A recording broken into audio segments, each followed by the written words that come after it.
Ladies and gentlemen, we move on to our next speaker, and it is my pleasure to invite Mr. Krishan Balendra, co-chair of the Deregulation Commission, who will give us an overview of the Deregulation Drive and what it will mean for business and investment. Mr. Balendra. Hello everyone. As you are aware, a Presidential Commission on Deregulation was appointed early this year in January 2021. I will speak today on the objectives of the Commission and on the progress made so far, including looking at some of the areas that the Commission is addressing.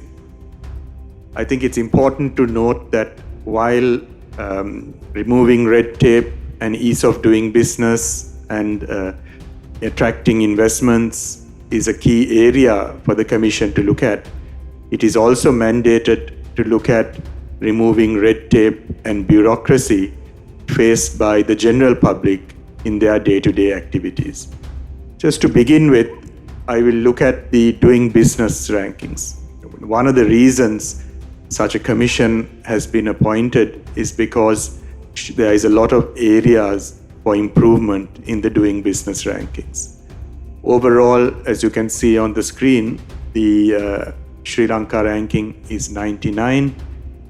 And if you look at some of the subsets, starting a business, dealing with construction permits, electricity, registering property, getting credit, generally low scores and a lot of room for improvement. Similarly, other areas as well, which you can see on the screen. Across the different aspects of doing business, a lot of areas for improvement. Hence the need to look at deregulation. So the Commission was formed in January 2021.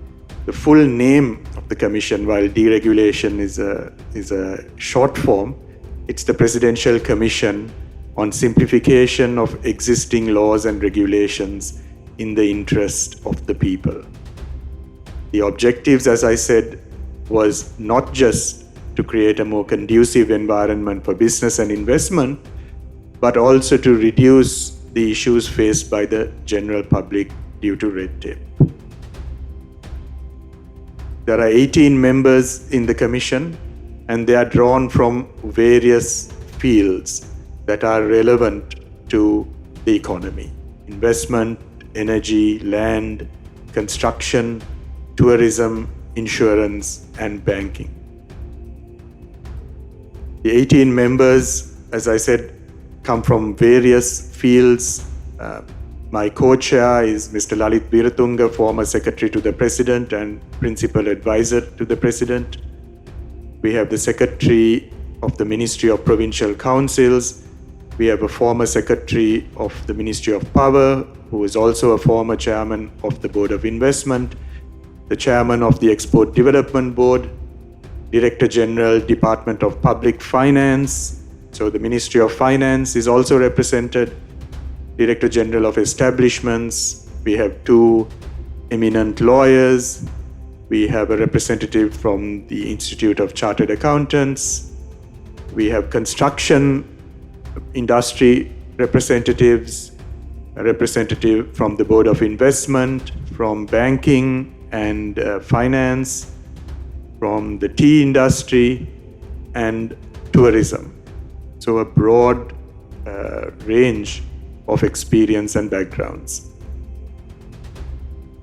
The terms of reference, there were 6 terms of reference at a high level.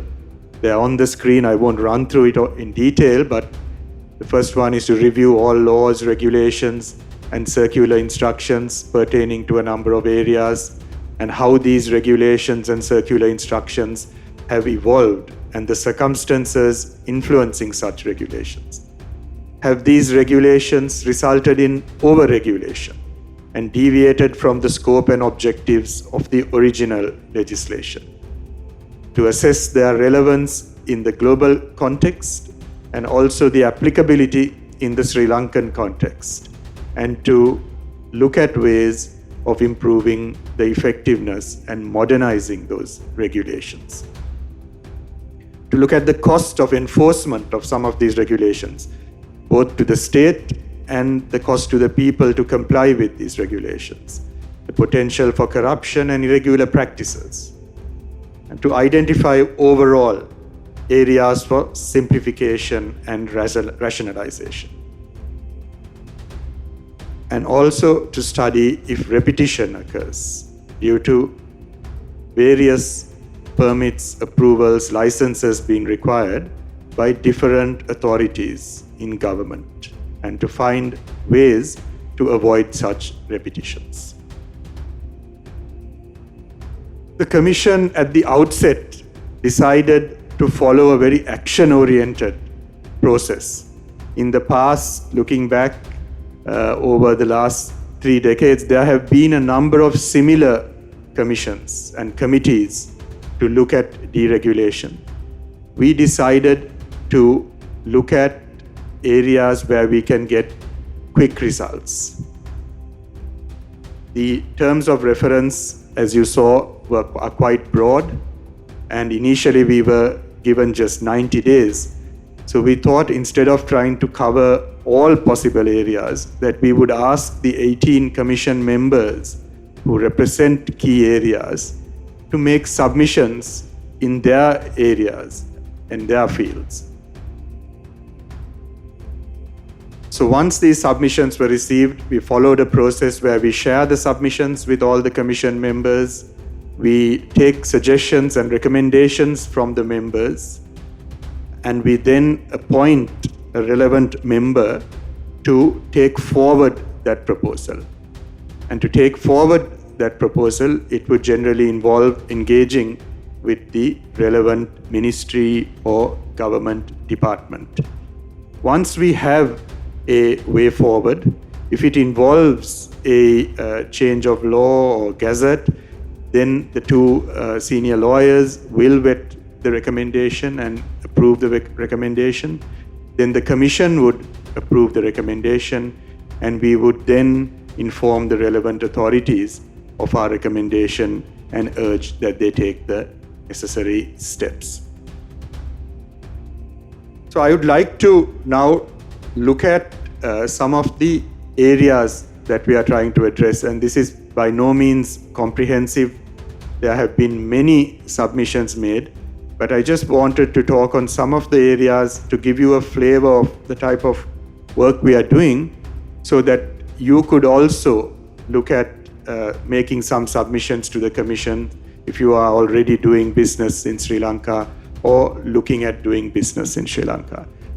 This area of residence visas for expatriates who are working in Sri Lanka, often we hear complaints about the cumbersome process.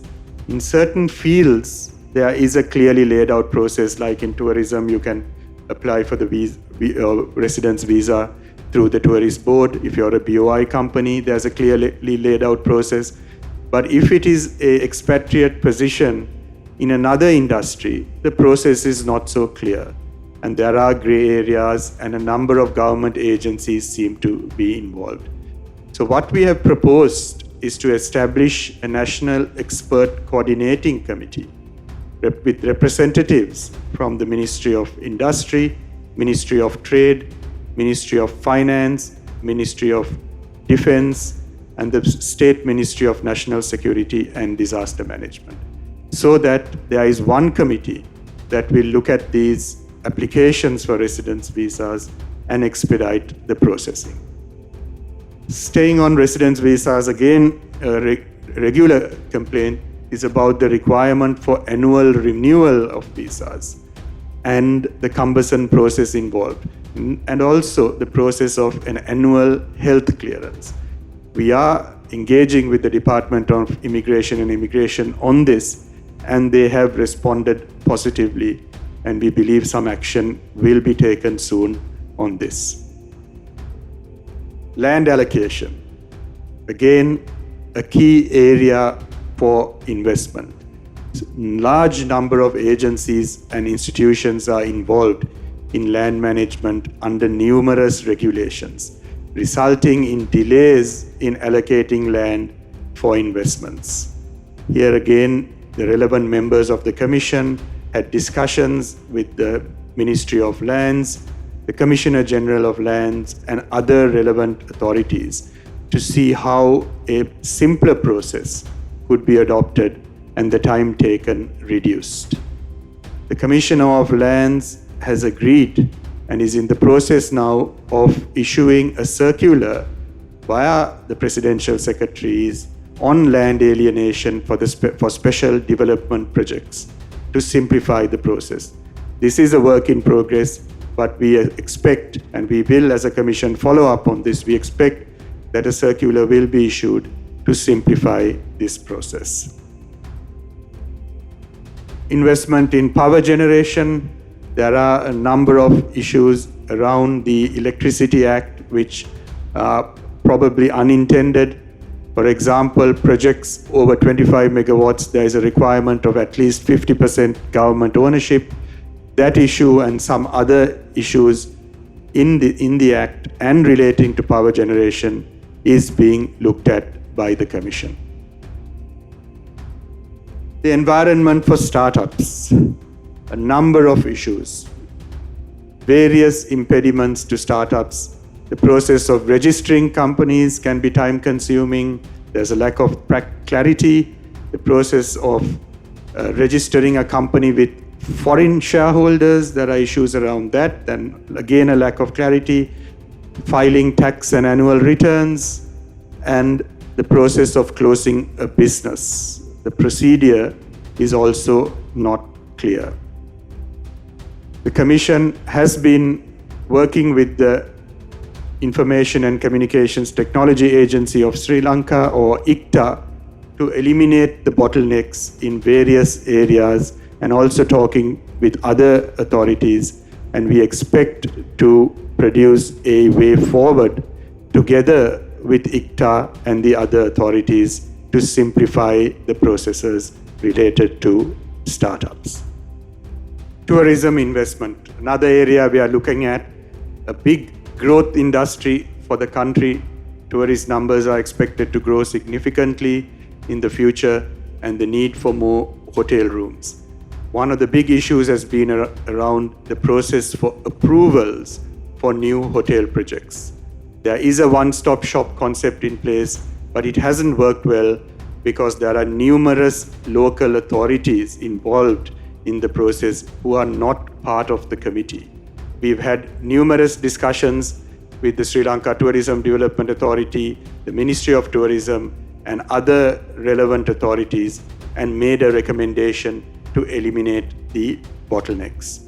The proposed new committee that we have recommended is to include representatives from the Tourism Ministry, the Tourism Development Authority, 2 members from the Tourism Advisory Committee, the UDA, relevant local authority, the relevant local governor's office, and the Central Environment Authority. This is the recommendation that the Commission is making. We will coordinate on this and follow up with the relevant authorities to enable the creation of this committee, which we hope will reduce the bottlenecks around new hotel project investment. Labor regulations, again a perennial issue.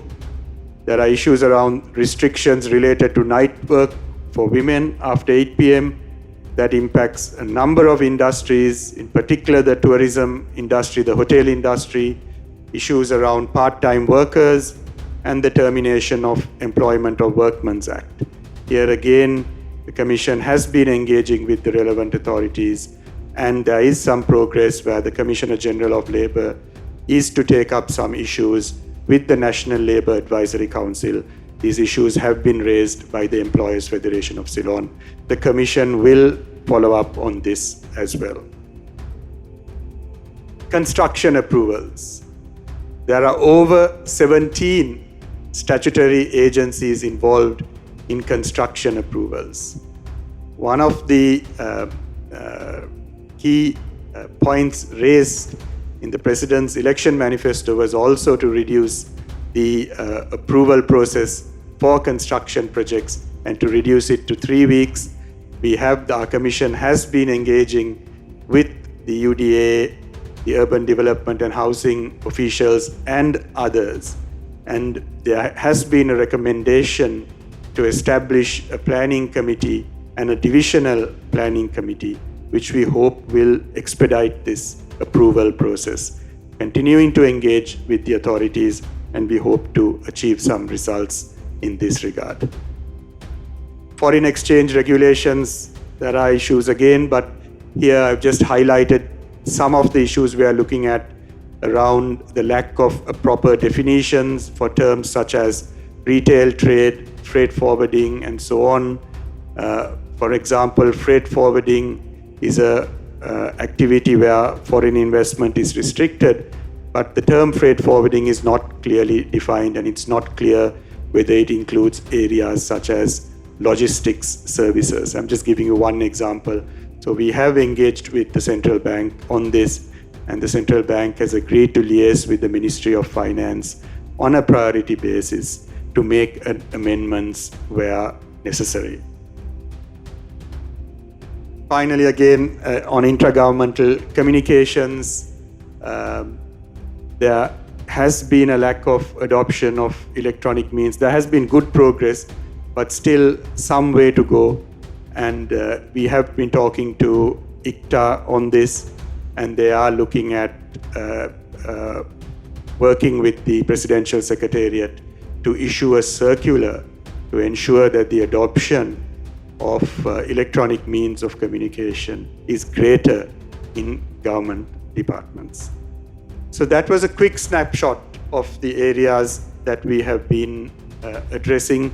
There are many, as I said, not just these few that I mentioned and presented here today. We are continuing to engage with the relevant authorities, and in some areas we have already had results, and some reforms are in the process of being implemented. The Secretariat is continuing to follow up on the progress of other initiatives, and we are continuing to accept submissions. So I would urge you, all of you who are doing business in the country, if there are any issues where you think the Commission should address, please do go ahead and make a submission. So thank you, everyone. I wanted to give a broad overview of the objectives of the Commission and a flavor of some of the areas that we are looking at. Please go ahead and make submissions going forward. Thank you.